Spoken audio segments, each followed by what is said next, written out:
பிரதமர் உரை உங்கள் பாயிண்ட் ஆஃப் வியூஸ் என்ன? அனைவருக்கும் வணக்கம். பிரதமருடைய உரையிலிருந்து எனக்கு ரெண்டு டேக்அவேஸ் தான். ஒன்று வந்து அவர் சொல்லியிருக்காரு, பேச்சுவார்த்தைகள் நடக்கும், ஆனால் பேச்சுவார்த்தைகள் நடக்கிறது வந்து தீவிரவாதத்தை ஒட்டி நடக்கும், பாகிஸ்தான் ஆக்குபைட் காஷ்மீரை பற்றி நடக்குமே தவிர வேற ஒரு விஷயத்திலையும் நடக்காது என்ற ஒரு கருத்தை தெரிவித்திருக்கிறார். அப்போ பேச்சுவார்த்தைகள் நடக்கும் என்று ஆயிட்டு அதன் பிறகு வந்து நிச்சயமாக இனி போருக்கான ஒரு வழியே கிடையாது என்றுதான் நான் கருதுகிறேன். என்னால் பேச்சுவார்த்தைகளும் போரும் they don't chit together as simple as that.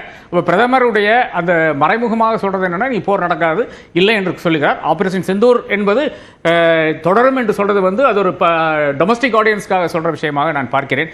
அடுத்ததாக எனக்கு பிரதமருடைய பேச்சு மிக ஏமாற்றத்தை அளிக்கிறது. ஏனென்றால் பிரதமர் வந்து பேசுறதுக்கு ஏறத்தாழ 20 நிமிஷம் முன்னதான் டொனால்ட் ட்ரம்ப் வந்து முக்கியமான ஒரு கருத்தை வந்து மறுபடியும் வலியுறுத்துறார். நான் தான் அதை செஞ்சேன் அப்படின்னு வலியுறுத்துறார். அதாவது we helped a lot.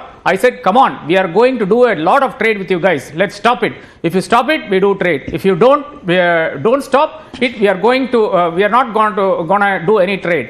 And all of a sudden they said, I think we are going to stop, and they have. நாங்கள் நிறைய உதவி செய்தோம். நான் சொன்னேன், நாங்கள் உங்களுடைய நிறைய வர்த்தகம் செய்து கொண்டிருக்கிறோம், அதை நிறுத்துவோம். நீங்கள் போரை நிறுத்தினால் நாங்கள் வர்த்தகம் செய்கிறோம். நீங்கள் அதை நிறுத்தவில்லை என்றால் நாங்கள் எந்த வர்த்தகமும் செய்ய போவதில்லை.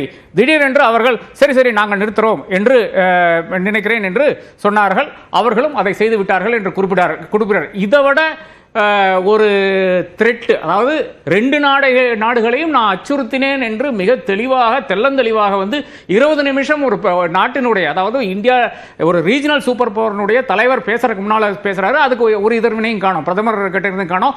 இதுவரை 3 நாள் ஆகுது இவர்கள் சொல்லிக்கொண்டே இருக்காங்க, நான் தான் செஞ்சேன் இவர் சொல்றாரு. நாங்கள் எல்லாம் சேர்ந்து செஞ்சோம் என்று JD வான்ஸ் அங்கிட்ட வைஸ் பிரசிடென்ட் சொல்றாரு.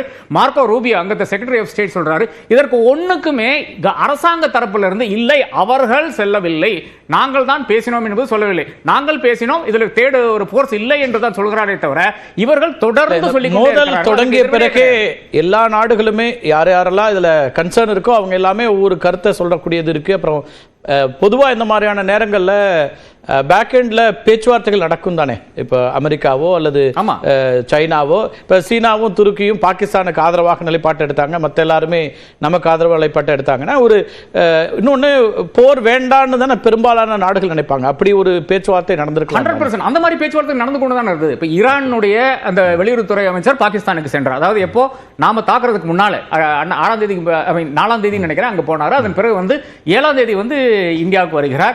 சவுதி அரேபியாவுடைய டெப்டி ஃபாரின் மினிஸ்டர் வந்து இந்தியாவுக்கு வருகிறார், பாகிஸ்தானுக்கு செல்கிறார். துர்க்கியும் அதனுடைய தூதரை அனுப்பி வச்சு யாருன்னு எனக்கு இந்தியாவுக்கு யார் வந்தாங்க தெரியவில்லை, ஏனென்றால் அது செய்தியாக வரவில்லை.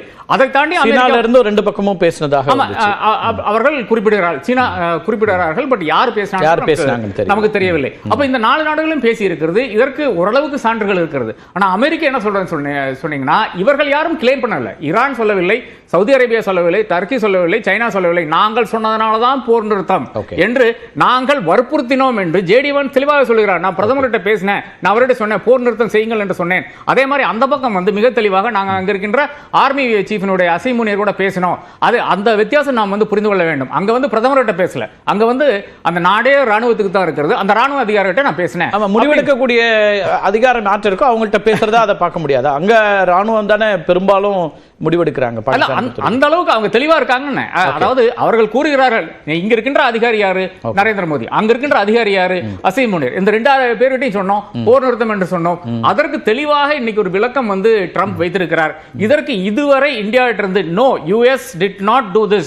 அமெரிக்கா வந்து எங்களை வற்புறுத்தவில்லை, அமெரிக்கா வந்து ட்ரேட் மூலம் எங்களை வற்புறுத்தவில்லை என்று இதுவரை வெளியுறவுத்துறை அமைச்சரோ வெளியுறவுத்துறை செயலரோ இல்லை என்றால் நம்மளுடைய பிரதமரோ வந்து இன்னைக்கு சொல்லவில்லை. ஏமாற்றம் அளிக்கிறது. ஆனா இதுல கூடுதலா ஒரு விஷயம் சொல்றாரு, தீவிரவாதத்திற்கு எதிரான இந்தியாவினுடைய புதிய கொள்கையா நாங்க வந்து ஆபரேஷன் செந்தூர் காமிக்கிறோம் அப்படின்றார். ஒரு பக்கம் தீவிரவாதத்தை வச்சுக்கிட்டு இன்னொரு பக்கம் வர்த்தகத்தெல்லாம் பேச முடியாது, ரெண்டும் சேர்ந்து பேச முடியாது. இதெல்லாம் ஒரு ஸ்ட்ராங் மெசேஜ் இல்லையா? பாகிஸ்தானுக்கும் சேர்த்த ஒரு மெசேஜ்னு அவர் சொல்றாருன்னு நீங்க எடுத்துக்கலையா? இல்ல, நிச்சயமாக வர்த்தகம் எல்லாம் எப்போ நின்று விட்டது.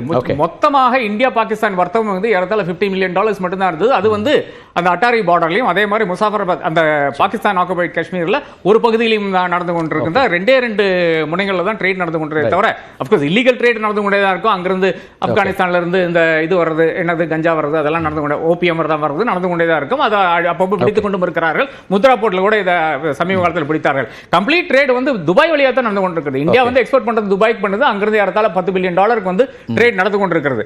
அப்போ எனக்கு இருக்கின்ற பிரச்சனை என்னவென்றால், இந்த ஒரு விஷயத்துல வந்து நாம மிக தெளிவாக ஹேவ் யூ அச்சீவ்ட் ஒரு அப்ஜெக்டிவ்ஸ் என்ற கேள்வி நான் வைக்க விரும்புறேன். ஏனென்றால் பிரதமர் சொல்லுகின்ற இந்த கருத்து கூட இனி தீவிரவாதம், அதாவது ஒரு அஷூரன்ஸ் வாங்கினதாக பிரதமர் சொல்கிறார். ஆனால் அது பாகிஸ்தான்ல வந்து யாருமே இதுமுறை சொல்லவில்லை. பிரதமருக்கு எங்கிருந்து அந்த தகவல் வந்ததுன்னு எனக்கு தெரியவில்லை. அதாவது பாகிஸ்தான் இனி அத்துமீறி தாக்குதல் நடத்தாது என்ற ஒரு கருத்தை வந்து பிரதமர் வெளியிட்டிருக்கிறார். அது எங்கிருந்து வந்ததுன்னு தெரியவில்லை. பாகிஸ்தான்ல இருந்து அந்த மாதிரி ஒரு லைன் எங்கிருந்து, நான் அமெரிக்கன் ஸ்டேட்மெண்ட்லையும் காணல, சிஎன்என்லையும் காணல, அதே மாதிரி பாகிஸ்தான்ல இருக்கிற மீடியாலையும் காணல, இதெல்லாம் அக்சஸ் பண்ண முடியுமோ அந்த மீடியாலாம் காணல. இந்தியாவில் இதுவரை அந்த ஒரு வாசகம் இடம்பெறவில்லை. அப்ப இதில் இருந்து எனக்கு ஒரு சந்தேகம் எழுகிறது, இது எதற்காக இந்த மாதிரி ஒரு ஸ்டேட்மெண்ட் வருகிறது, இது ஒரு டொமஸ்டிக் ஆடியன்ஸ்க்கான மெசேஜா என்று ஒரு சந்தேகம் எனக்கு எழுது. இல்ல, ஒரு பெரிய ஒரு மோதல் அல்லது போர் நடக்கும்போது அதை பற்றி நாட்டு மக்களுக்கு சொல்ல வேண்டிய அவசியமும் இருக்கு தானே. பேசலன்னா அப்புறம் அதை பற்றிய கருத்து சொல்லலையேங்கிற கேள்வியும் வரும் தானே. இல்ல, என்னை பொறுத்தவரை பாகிஸ்தான் கிட்ட இருந்து எல்லை தாண்டின பயங்கரவாதம் நாங்கள் நிறுத்திவிட்டோம் என்று பப்ளிக்காக ஒரு ஸ்டேட்மெண்ட் இதுவரை வரவில்லை. அப்ப அது என்னை பொறுத்தவரை அதான் பிரச்சனை. நீங்க எதுக்காக போருக்கு போனீங்க? இனி எல்லை மீண்டிய ஒரு தீவிரவாதம் இனி இருக்காது, இந்தியாக்குள்ளால நீங்க நுழைய முடியாது, நுழைந்தீங்கன்னா அடிச்சு தூக்கிடுவோம், நாட்டையே அடிச்சு தூக்கிடுவோம் என்ற அந்த அடிப்படையில் தான் நான் போனோம். ஆனால் அந்த நோக்கம் இன்னும் நிறைவேறவில்லை என்று நான் பார்க்கிறேன். நான் ஆண்டவனை வேண்டிக் கொள்கிறேன், இந்த மாதிரி இனி தீவிரவாதம் இங்க நடக்கக்கூடாது என்று. சீஸ்ஃபயர் வேணுங்கிறது, சீஸ்ஃபயர் தான் சரின்னு மற்றவங்க எல்லாமே சொன்னாங்க. அது அந்த எல்லையை நோக்கி நம்ம வந்திருக்கோம்னு நினைக்கிறேன். நான் முதல் கட்ட கருத்தா உங்களுக்கு எடுத்துக்கிறேன். மற்ற ரெண்டு பேருடைய ஒப்பீனியன் கேட்டு வந்துடுறேன். திரு கனகசபாபதி அவர்கிட்ட பொறுத்தோம்னா நான் செந்தில் அவருடைய கருத்தை கேட்டு வந்துடுறேன். நீங்க பேசுறதுக்கு வசதியா இருக்கும். திரு செந்தில், உங்க பாயிண்ட் ஆஃப் வியூ என்ன? பிரதமருடைய உரையை எப்படி நீங்க பாக்குறீங்க? இல்ல, நான் இன்னைக்கு கொஞ்சம் ஒரு டீபிட் ஒரு ஓவர் எக்ஸாஜரேஷன்ல பேசினது தான் எனக்கு கிளியரா தெரியுது. அது நிறைய கான்ட்ரடிக்ஷன் இருந்தது ஸ்பீச்லயே. இன்ஃபேக்ட் வந்து எனக்கு ஒரு விஷயம் ஆரம்பத்துல இருந்து புரியல. என்னன்னா, இப்ப இந்த ஸ்பீச்ச கூட பிரதமர் சொன்னாரு, நாங்க வந்து கிளியர் கட்டா டெரரிஸ்ட் இன்ஸ்டாலேஷன்ஸ் தான் அட்டாக் பண்ண போனோம். அப்படி ஒரு பாயிண்டட் ஆபரேஷனா இருந்தா அந்த கோவர்ட் ஆபரேஷன்ஸ் ஏன் விட்டாங்க? இப்போ நாங்க வரப்போறோம்னு ஒரு வாரமா பில்டப் போயிட்டு இருக்கு. இங்க வந்து ஆபரேஷன்ஸ் நடக்குது, இங்க வந்து எல்லா பிராக்டிசஸ் எல்லாம் நடக்குது, ஏர் ரைட் பிராக்டிசஸ் எல்லாம் நடக்குது. இதெல்லாம் ஒரு ஓவர்ட் எக்ஸாம்பிள் தானே. அப்போ ஜென்ரலா இப்ப நீங்க இப்படி பின் பாயிண்டா பண்ணி எடுக்கணும்னா you have to not compromise your கோவர்ட்னஸ்.